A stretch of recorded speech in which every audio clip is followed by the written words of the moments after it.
کہ آج ہم مسیح کے ان 7 صلیبی کلمات کے بارے میں سیکھ سکیں جو مسیح نے صلیب پر بیان کیے، کیونکہ ہر کلمہ محض کلمہ نہیں، اس کلمے کے پیچھے ایک بھید ہے۔ بائبل کا ہر ایک لفظ، ہر ایک سینٹنس جو مسیح نے کہا، اس کے پیچھے ایک نیا بھید ہے، اور ہم لوگ مبارک ہیں جو اس جگہ پہ اکٹھے ہیں کہ ان بھیدوں کو ہم آج جان سکیں۔ مسیح نے، پاک روح نے جو مجھے مقرر کیا آج کلمہ بیان کرنے کے لیے، وہ کلمہ ہے معافی کا۔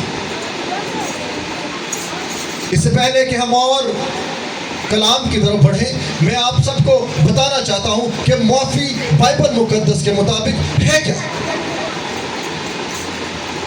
معافی بائبل مقدس کے مطابق بائبل کا روحانی مرکزی اصول ہے، جس کی عکاسی خداوند خود اپنی رحمت اور اپنی محبت کے وسیلے سے کرتا ہے، اور اس کی عکاسی جو خداوند کرتا ہے وہ ہم سب ایمانداروں کے لیے کرتا ہے۔ تو آئیے، جن ایمانداروں کے پاس خداوند کا زندہ پاک کلام ہے، ہم اس میں سے آج دیکھیں گے مقدس لوکا کی انجیل، اس کا 23 باب اور اس کی 34ویں آیت، کہ مسیح نے وہ کلمہ جو صلیب پر بیان کیا، وہ پہلا کلمہ کیا ہے۔ اس پہلے کلمے کا عنوان معافی ہے، اور خداوند کے زندہ پاک کلام میں یوں لکھا ہے، یسوع نے کہا، اے باپ، ان کو معاف کر، کیونکہ یہ نہیں جانتے کہ یہ کیا کرتے ہیں۔ میرے عزیزو، یہ پڑھنے میں محض ایک آیت ہے، لیکن ہم اس میں جو دیکھتے ہیں، ہم شفایت کو بھی دیکھتے ہیں اور دعا کو بھی دیکھتے ہیں، کہ یسوع مسیح دعا بھی کر رہے ہیں اور شفایت بھی کر رہے ہیں۔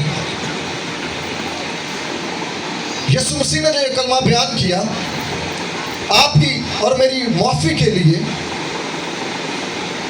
اگر ہم صلیب کے جو لمحات سے، ان لمحات سے تھوڑا سا پہلے غور کریں، تو کیا حالات تھے یسوع مسیح کے اوپر، کیا سرکمسٹانسز تھے۔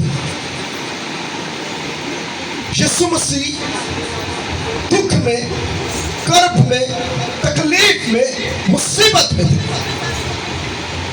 جب ہم گیتسمنی کے بارے میں غور کرتے ہیں، تو یسوع مسیح جب وہاں دعا کر رہے تھے، وہ اتنے ڈر کے، اتنے پریشان تھے، اتنی مصیبت میں تھے کہ ان کا پسینہ خون بن کے بہنے لگا۔ لیکن اتنی مصیبت میں بھی یسوع ہمیں کیا کرتے نظر آتے ہیں؟ یسوع ہمیں دعا کرتے ہوئے نظر آتے ہیں۔ اور گیتسمنی کے بعد جب یسوع مسیح پکڑوانے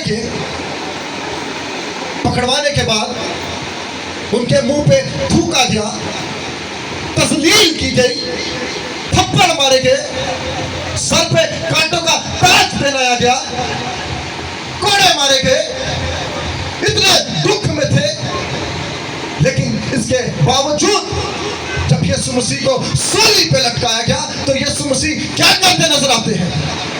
دعا کرتے نظر آتے ہیں۔ وہ کہتے ہیں، باپ، انہیں معاف کر۔ یسوع مسیح خود با اختیار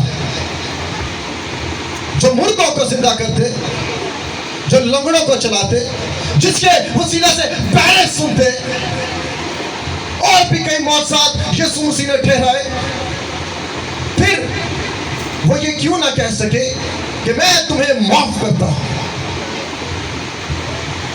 یسوع مسیح نے کیوں کہا کہ اے باپ، انہیں معاف کر؟ آئیے اس بھید کو جاننے کے لیے یوحنا کی انجیل، اس کا 5واں باب اور اس کی 23ویں آیت میں سے دیکھتے ہیں۔